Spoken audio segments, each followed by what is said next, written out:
tarde, meus irmãos.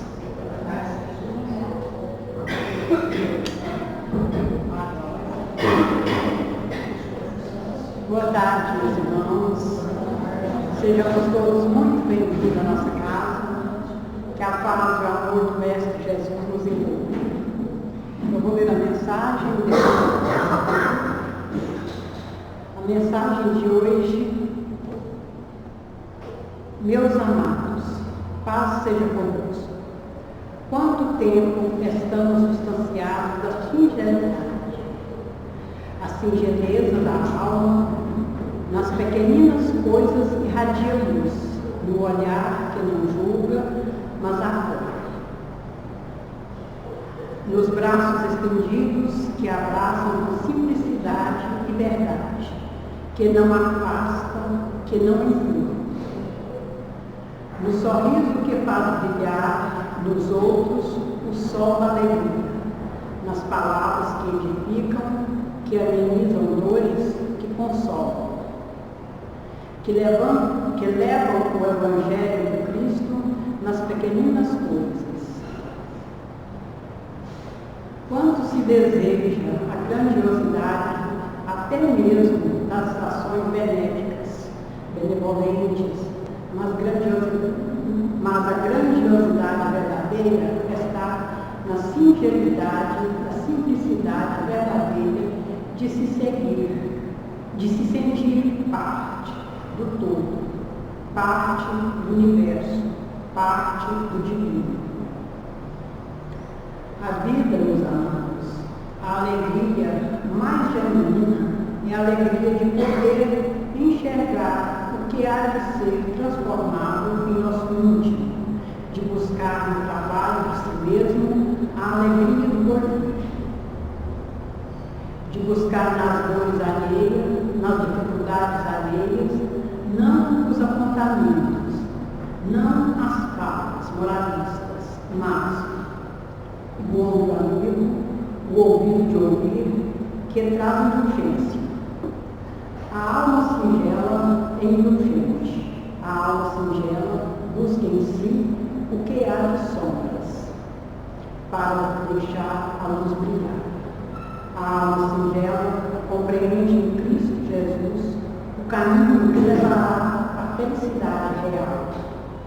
Não busquemos glórias, não busquemos aplausos, busquemos no mundo da alma a singeridade de nos descobrirmos luz imperecível, que brilha no amor eternamente.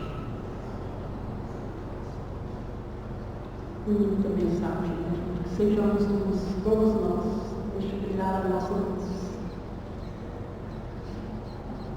E assim, sentindo essas vibrações da espiritualidade, elevemos os nossos pensamentos em oração a Deus, nosso Pai, em gratidão por tudo que temos, pela vida, por tudo que temos e que podemos ser. Ao Mestre Jesus, pelos teus ensinamentos, a espiritualidade benfeitora, pela assistência constante, pelas boas intuições, pela companhia e pelo amor que dispensa a nós todos. E assim, nós agradecemos mais uma vez a oportunidade de estarmos nesta casa, reunidos em nome de Jesus. Que assim seja. Dando continuidade ao estudo desta tarde, nós estamos no capítulo 4, né? Caracteres do homem de bem. Não, desculpa. É no livro 3º, nós estamos falando do egoísmo. Capítulo 12, perfeição moral. O capítulo 12, perfeição moral. Nós estamos no item 3 do egoísmo. Essa questão 917 já foi estudada no livro passado. Mas falta esse comentário de Kardec. Hoje é o Luiz Ângelo que vai nos ajudar. Esse comentário é um pouco extenso. Depois vem já o capítulo 4, que é Caracteres do Homem de Bem. Mas isso é caso terminando esse aqui. Primeiro sei. Que já tinha. Amém. Boa tarde a todos. Que Deus nos ampare e ilumine para a gente fazer um bom estudo, né?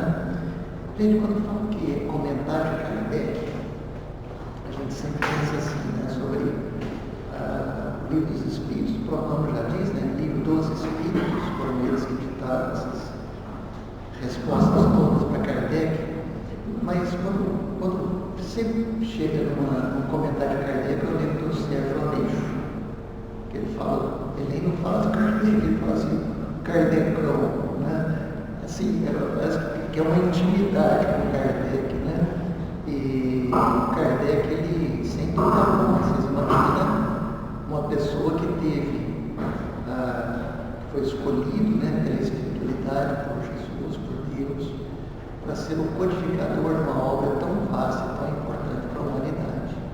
Então, quando Kardec faz um comentário, é um espírito superior que, sem dúvida alguma, está ali representando toda essa espiritualidade. Então, nós devemos ter o mesmo carinho, o mesmo zelo, a mesma atenção. Não é que ele está fazendo ali uma reformulação ou uma explicação, ele está dando um parecer de alguém que tem uma instrução. Kardec era um educador e nós sabemos bem que ele tem uma didática enorme para fazer esses comentários e um conhecimento moral elevado para fazê-lo. Então, nessa questão 917, o título era, né, a pergunta era: qual meio de se destruir o egoísmo? Aí vem toda a explicação que foi estudada na semana passada, e aí Kardec faz as suas observações. Hoje funciona de um modo muito diferente. Eu mesmo vou fazer a leitura dessa observação, porque eu vou parando, mas quando começarmos a resposta, de volta na pergunta e resposta. Tá? Aí ele diz assim: louváveis esforços são feitos, sem dúvida, para ajudar a humanidade a avançar. Encorajam-se, estimulam-se, honram-se os bons sentimentos.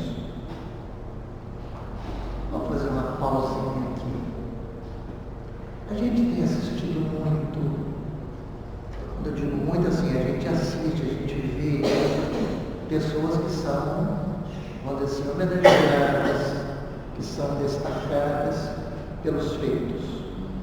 Se a gente entrar nessas páginas das redes sociais, a gente vê muitas pessoas bondosas, animais, com idosos, com crianças, com doentes. Sempre, hoje nós temos instituições fantásticas, né, como Médicos Sem Fronteiras, né, Fraternidade Sem Fronteiras, Greenpeace, enfim, várias instituições que são voltadas para o bem da humanidade. E elas são reconhecidas. Você tem para isso, inclusive, Prêmio Nobel da Paz, Prêmio Nobel, né, de Medicina, né, enfim. Acho que as pessoas são reconhecidas pelo empenho que têm em fazer o bem à humanidade. Mas aí Kardec faz um comentário. Hoje, mais do que em qualquer outra época, e não obstante o verbo do devorador do egoísmo, continua a ser a praga social. Só que ele faz um destaque no tempo, hoje. Ou seja, apesar de todos os esforços que a humanidade tem para combater esse egoísmo, nós estamos ainda num mundo em que o egoísmo, quando assim, dissemina. Quando a gente coloca assim, hoje, mais do que nunca, vamos pensar em outras épocas. Em outras épocas também nós tivemos muito egoísmo, muita materialidade, no sentido do apego aos bens, das atrocidades, inclusive contra os humanos, como a escravidão.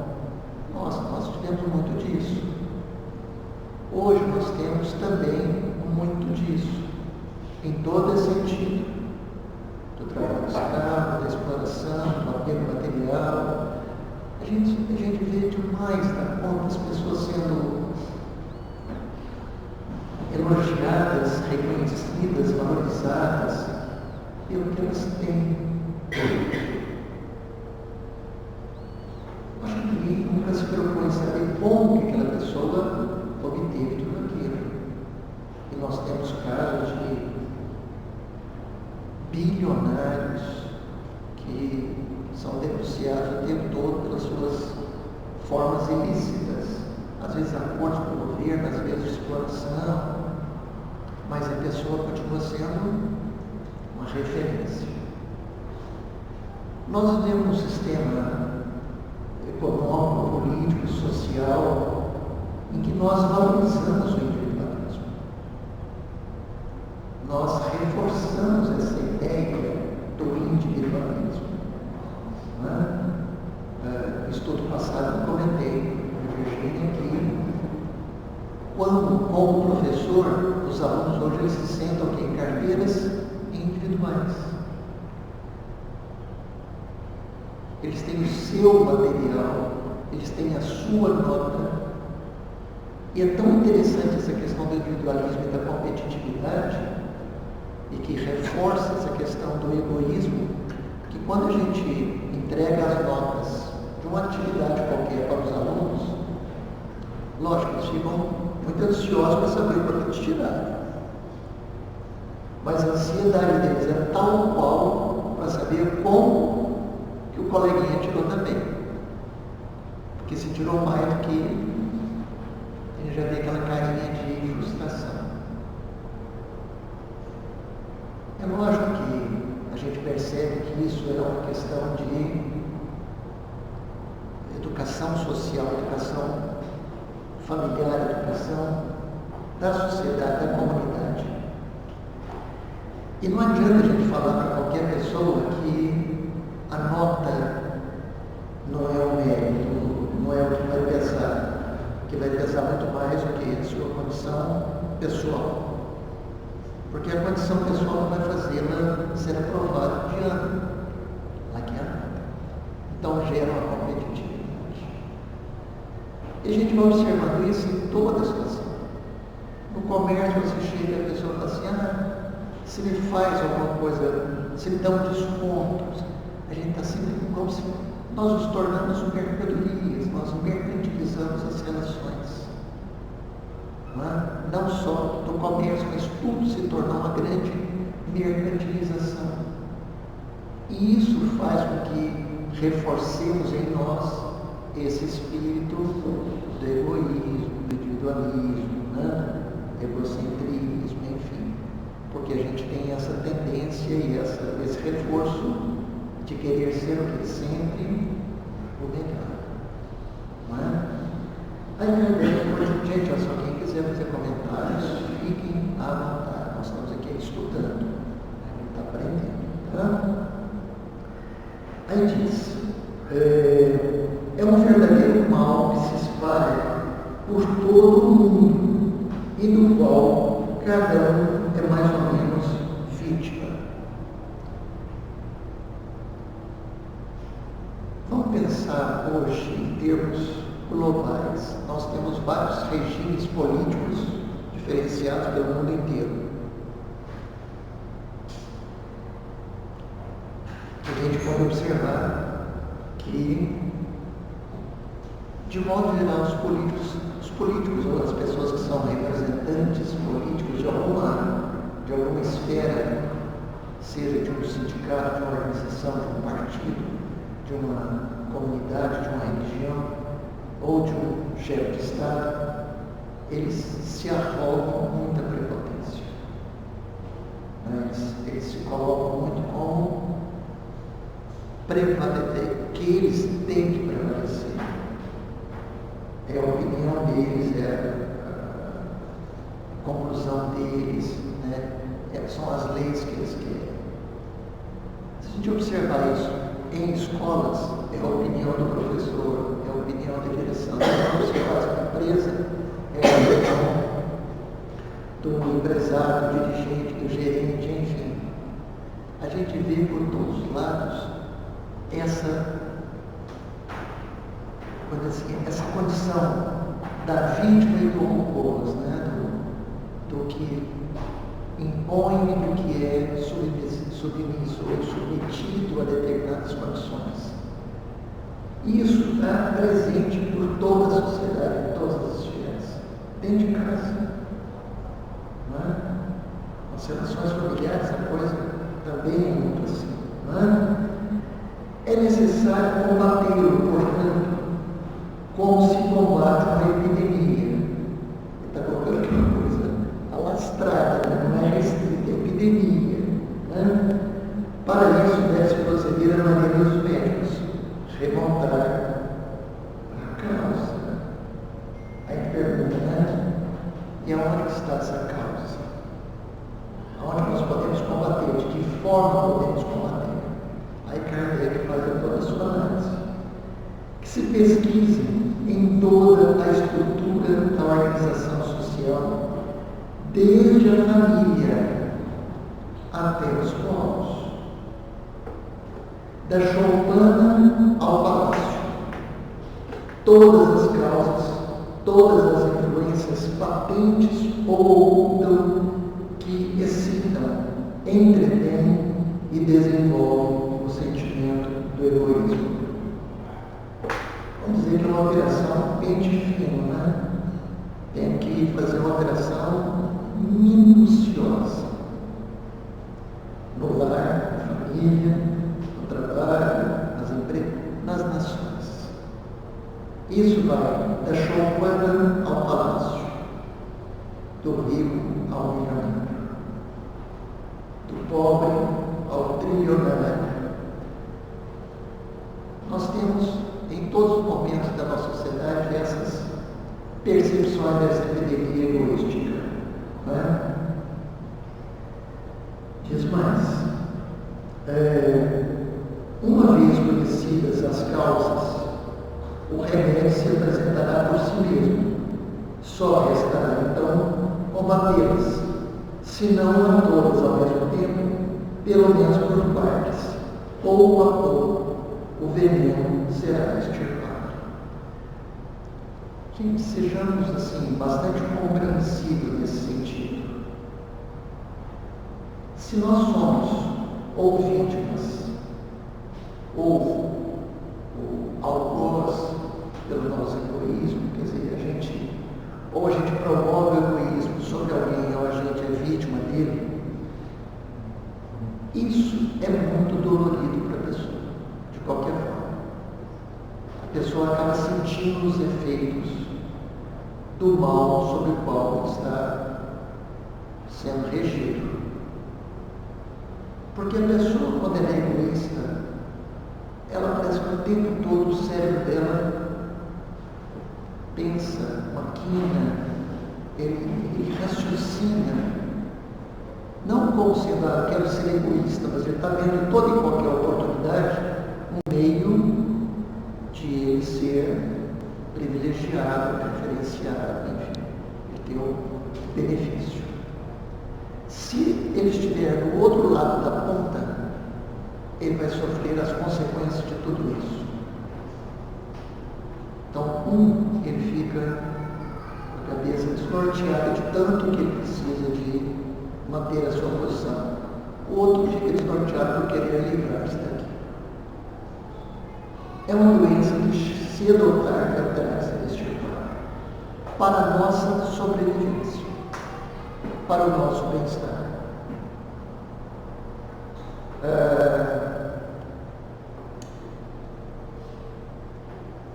Aquela atriz, desculpa, me fugiu o nome dela, Angelina Jolie. Ela recebeu um prêmio agora recente. A gente sabe que ela é uma pessoa que faz muito bem para as pessoas, né? Ela adota crianças, ela envolve causas sociais, enfim, né? E aí, na hora dela receber esse prêmio, ela disse o seguinte: olha, nada disso teria efeito, nada disso teria valor, teria validade, se não fosse para fazer o bem para as outras pessoas. Que ela colocou foi o seguinte: olha, eu estou nem um pouco envaidecida com isso. Isso não me envaidece, isso não me torna diferente. A ação que a gente faz para o próximo nos torna melhor. Vocês imaginam se uma atriz daquele perfil, aquele renome, com todas as suas bagagens de trabalho, provavelmente com as oportunidades que tem, se ela precisaria de se preocupar com problemas de povos africanos. Assim como a Lady Diana, também, mesma coisa, e outras tantas pessoas, vou dizer assim, de vulto, que a gente conhece, estou falando de pessoas renomadas, porque as pessoas anônimas têm feito cotidianamente o seu bem. Não é? A parte desse caso é possível. Então a gente percebe que as pessoas elas estão procurando o caminho de fazer o melhor para o próximo, de tornar esse mundo um pouquinho melhor. Esse já é o quê? Uma causa, pode dizer assim, individual de um bem que ele vai fazendo. É o remédio a conta-gotas. Mas existem remédios que são dados em larga escala. Organizações, entidades, ONGs, que fazem trabalhos maravilhosos em prol do próximo. E aí vai combatendo essa comodidade e esse nosso egoísmo. Tem pessoas que se dedicam à vida, tem o seu trabalho, tem a sua rotina, tem a sua família, mas tem ali a presença em atividades, vamos dizer assim, sociais, filantrópicas, humanitárias. É a quebra desse egoísmo, é a quebra dessa epidemia que nos atinge a todos. E nós sabemos que um exemplo desse, ele arrasta outros tantos. É o que naquele ditado judaico diz, quem salva uma vida, salva a humanidade. Eu gostei de aprender o significado disso. Eu só fui ver quando a gente faz o bem para alguém, aquele que recebeu multiplica esse bem. Então a gente vai vendo que quem salva um, pode ter certeza, vai alcançar um leque muito grande. Não é? Continuando.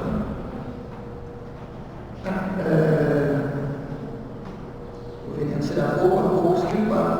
A cura poderá ser prolongada, porque as causas são numerosas, mas não é impossível, de resto, não se chegará a esse ponto se não se atacar o mal pela raiz, ou seja, pela educação. E aí, logicamente, nós temos que pensar nas várias, do que nós vamos entender por educação. A educação formal escolar? Não é essa. Essa é uma parte dela. Mas é a educação cotidiana. Eu penso muito dentro da instituição como a nossa, na chamada evangelização, as nossas crianças serem evangelizadas dentro dos princípios, assim, que estão na espírita. Outro dia, me convidaram aqui para vir falar com a mocidade, eu falar juventude, mas eu também sou jovem, então não podia estar falando individuais, mas para mocidade. E o tema dele foi qual o sentido da vida. Eu pensei comigo, estou em volta da história, porque deve falar menino de 13, 12 anos, talvez até menos, sobre o sentido da vida. Eles estão descobrindo a vida agora, de repente uma pessoa já mais idosa, mais idosa é idosa já, Só um pouquinho. Mas uma pessoa assim de mais experiência, né? Falar sobre o sentido da vida para eles, e a gente foi discutir sobre isso. E é interessante que a gente foi dando exemplo sobre pessoas que fazem o bem aos outros. Então acho que esse é um sentido bom da vida. Fazer o bem, né? Praticar o bem. Não é só fazer isso, mas em tudo que a gente for fazer o bem para o próximo, sem prejudicar ninguém. E foi muito interessante porque os meninos se envolveram muito assim, na questão, né? E aí eu pensei, nossa, como que a evangelização é importante? Porque a gente conhece trabalhos de outras instituições que também trabalham com a evangelização. Mas não no sentido, pode assim, reflexivo da vida, do que foi o cristianismo, né? Do que é a prática da caridade. Muitos estão ali agrupados no sentido de comemorar, né? A sua vida, mas sem compreender a vida, né? Então isso é assim, muito diferenciado. Eu acho que a evangelização tem um papel importante. Isso tem uma casa espírita, assim, tem uma casa religiosa. No sentido familiar, a questão da ética, ser ético, ser justo, ser bom, né? Porque o que a gente observa muito quando a gente às vezes tem um aluno que tem um desempenho, ele fala assim, nossa, se eu chegar com essa nota em casa, meu pai vai, minha mãe, meu pai vão ficar muito bravos comigo. Porque eles querem que a criança seja sempre o que é melhor. Eu tive um aluno lá retrasado, que numa prova de 0 a 10 ele tirou 8. Nota boa. O menino ficou muito bonito. Eu falei para esse meu filho, você tem que entender o seguinte, nós temos que saber conviver com os nossos limites. Às vezes, na minha matéria, o seu limite é esse. Não que você vai se acomodar, mas não se coloque, não se torture com isso. Você é um bom aluno, uma boa pessoa, um bom indivíduo. A gente fica pressionando, né, para que a pessoa seja o que? Ou melhor. Não é? Imagina isso numa competição de empresas, de trabalho, né? Enfim, se nós não reformularmos a nossa estrutura social, mental, familiar, educacional, institucionais, políticas, nós vamos continuar às cegas dessa política toda. Eu vou voltar na política um pouquinho, porque eu acho que não tem como a gente desvencilhar disso. Políticas sociais que são voltadas, né, para o atendimento das populações mais carentes. Né? Para quem conhece bem um pouco de filosofia política, isso no século XVIII, 1700 ou alguma coisinha, filósofos que defendiam a criação de estados de direito, que são os estados, né, segurados pela lei, defendiam que a função do Estado era garantir as pessoas, né, necessitadas, as pessoas carentes, o amparo do Estado. Isso veio depois em reforço junto com o Livro dos Espíritos. Nós temos questões que perguntam sobre isso. Quando uma família se encontra uma pessoa que não tem condições, o que é que deve fazer? O Estado deve assumir esse papel.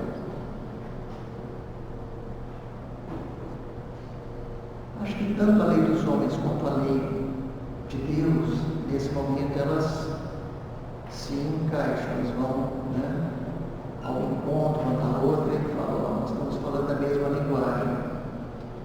A gente vê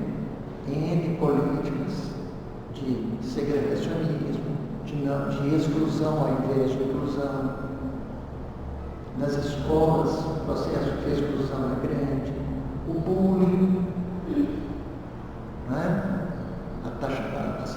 As perseguições.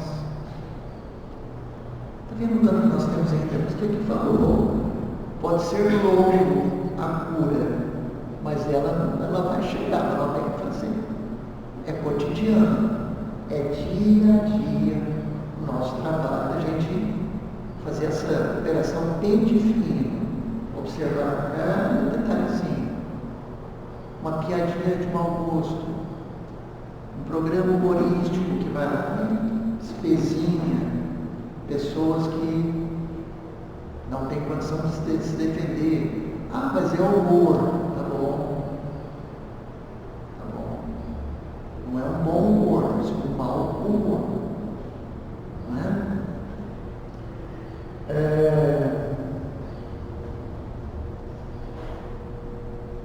A educação, se bem compreendida, será a chave do progresso moral. É isso que eu falei. Não é essa educação que tende a fazer homens instruídos, mas a que tende a fazer homens de bem. Homens de bem e homens bons é a mesma coisa. Na questão seguinte, Kardec fala sobre isso. O que seria um homem de bem e um homem bom?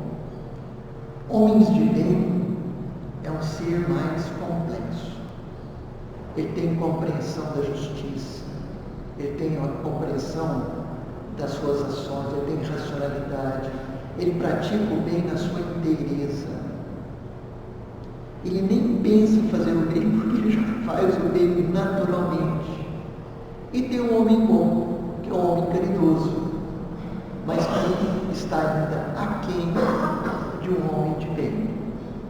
Então a educação aqui é para fazer homens de bem, homens com senso de justiça, homens que tenham a defesa dos seus iguais, homens que enxergam os menos necessitados, que precisam ser oportunizados, tal qual todo mundo.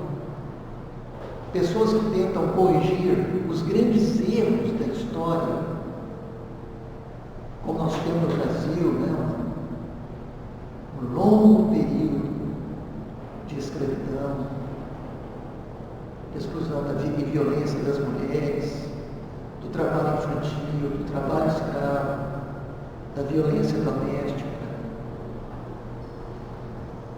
Fazer homens de bem é nós instruirmos. Eu me lembro de, muitas vezes, junto aos meus filhos, só tenho filhos homens. Eu virava para ele e disse, olha, a partir do momento que você começar a namorar, você vai olhar para a sua namorada. Se você olhar para a outra, você pode ter certeza que futuramente, quando você for um marido, você vai ser do mesmo jeito. Então você começa a respeitar desde o namoro. É isso que a gente tem que ensinar, a princípio. Não é de que o homem tem que ser, né, machão, não é isso. Ser homem não é isso. Princípio, ética. Por isso que eu acho que nas educações, na educação, nas escolas, nós deveríamos ter mais aula de ética, de filosofia, de sociologia, de história, psicologia.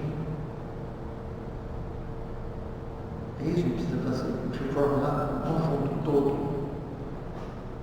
Mesmo porque, voltando à educação, tem escolas, por exemplo, no Japão, até os 6, 7 anos, não se faz nenhuma avaliação, não tem nem prova, nem material didático. Eles acham que até essa idade a criança precisa aprender valores. Depois ele vai aprender outras coisas. Muito interessante tudo isso. Está vendo também? Ele precisa repensar.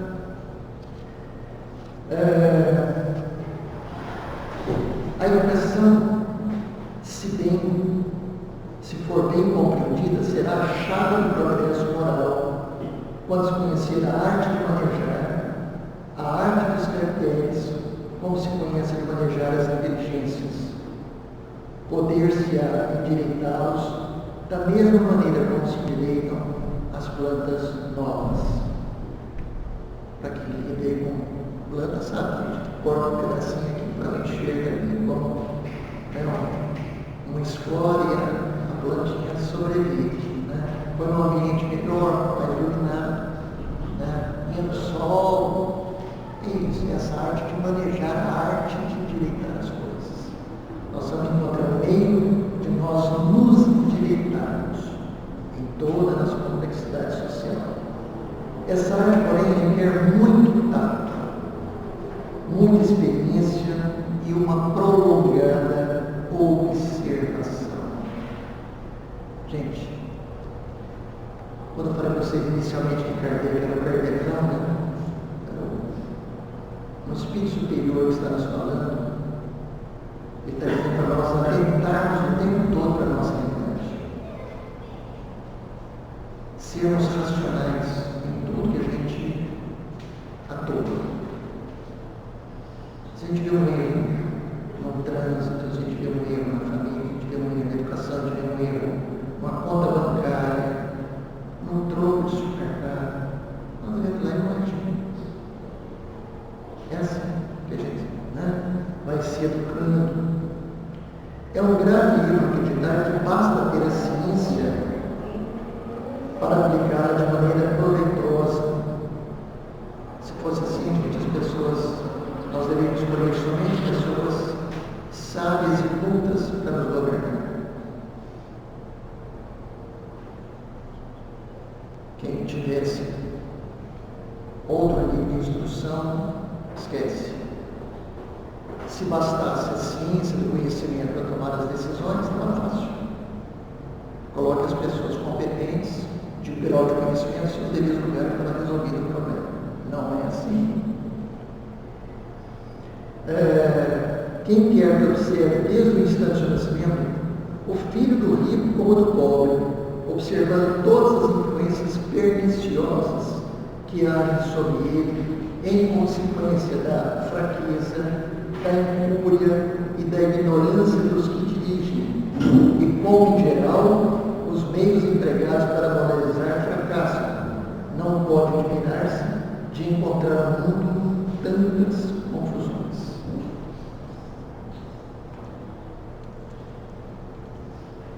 A gente sabe que no Espiritismo eles falam sobre essa questão da reencarnação, nós já trazemos muitas experiências pregressas, que chega em determinado momento que essas experiências, essa nossa consciência do passado ela vai se manifestando. Se nós observarmos bem como que os nossos filhos, os nossos companheiros ou companheiras vão se comportando, nós podemos falar, olha, vai precisar de ter uma intervenção aqui. Porque tem pais que também estimulam isso. Às vezes a criança não é, mas o pai estimula. E às vezes a criança já tem uma certa tendência, os pais reforçam. E aí o problema vai se tornando maior. Eu me lembro de um caso aqui em Berlândia, de uma pessoa muito conhecida, que vocês vão me permitir não citar o nome.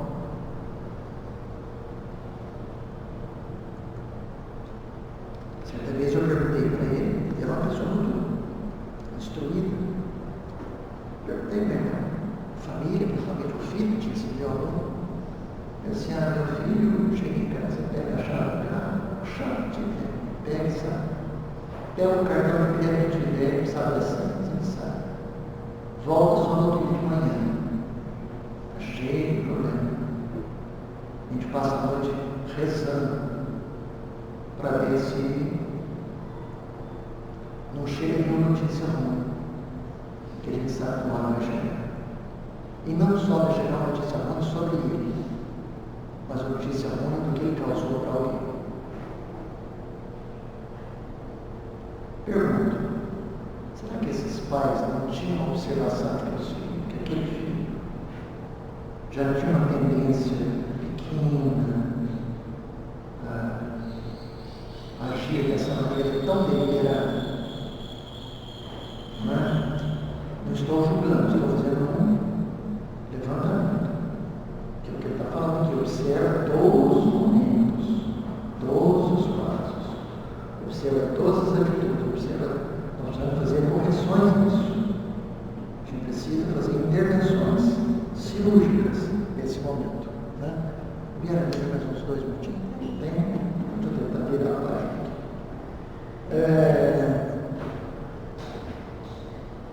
Que se faça pela moral, tanto se faz pela inteligência, e ver-se-á que há naturezas refratárias. Há também, em modo número que se pensa, as que requerem apenas boa cultura para darem bons frutos. Então é o que a gente estava falando. A gente tem que reforçar o lado bom, fazer aquela correção da plantinha do lado que está enviesando, né? O homem quer ser feliz e esse sentimento está na sua própria natureza. Eis porque ele trabalha sem cessar para melhorar a sua situação na terra e procura as causas dos seus males para os remediar. Quando compreender bem que o egoísmo é uma dessas causas, aquela que engendra o orgulho, a ambição, a cupidez, a inveja, o ódio, o ciúme, das quais todo momento ele é vítima, que leva à perturbação de todas as relações sociais, provoca as dissensões, destrói a confiança, obrigando-o a se manter constantemente em uma atitude de defesa em face do seu vizinho, e que, enfim, do amigo faz o inimigo. Então ele compreenderá também que esse vício é incompatível com a sua própria felicidade. Foi o que nós falamos um pouquinho antes aqui. Tanto o algoz quanto a vítima são vítimas. A pessoa que ela é egoísta, ela é orgulhosa, ela é ciumenta, ela é invejosa, ela é maldosa, ela está doente. E ela causa doença social, familiar, pessoais. Ela adoece todos. É uma epidemia, né? Vai se alastrando.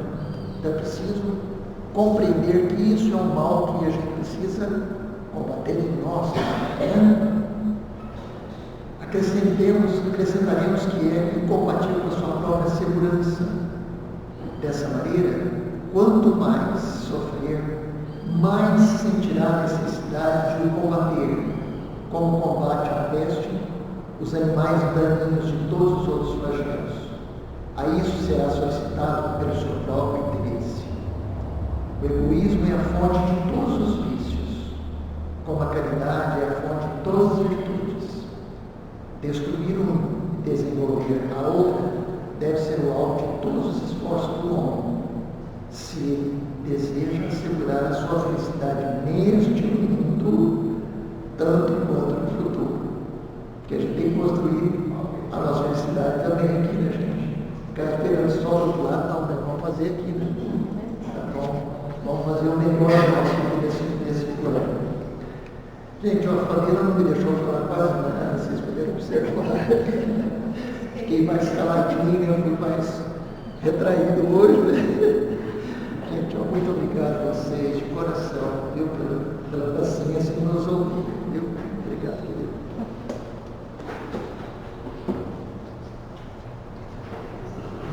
A gente agradece, a gente te agradece.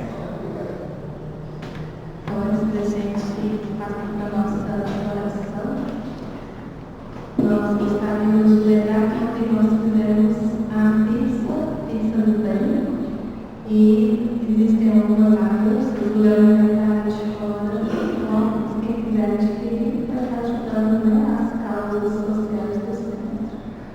E nós vamos nesse instante, finalizando essa etapa, agradecer a espiritualidade benfeitora, que nos dá sempre a intuição necessária, a compreensão dessa doutrina de amor, expõe a nós mesmos o quanto devemos buscar a nossa transformação, buscar no nosso ego as sombras que devem ser retiradas para que brilhe a nossa luz, a luz do amor, da caridade. Mestre Jesus, vós que sois todo o poder e toda a bondade, auxilia-nos, auxilia a humanidade a encontrar a própria essência, o Criador, o próprio amor. E assim, nesse instante, com a oração que nos ensinastes, rogamos pelo planeta Terra, pelos nossos irmãos que padecem a tortura das guerras, por aqueles que se encontram abandonados, famintos, que essa centelha sagrada que somos todos nós possamos compreender, Jesus, o amar uns aos outros, acolhendo as dores do mundo, cicatrizando as nossas. Que essa oração seja luz em cada coração, em cada consciência. Oremos juntos. Pai nosso, que estás nos céus, santificado seja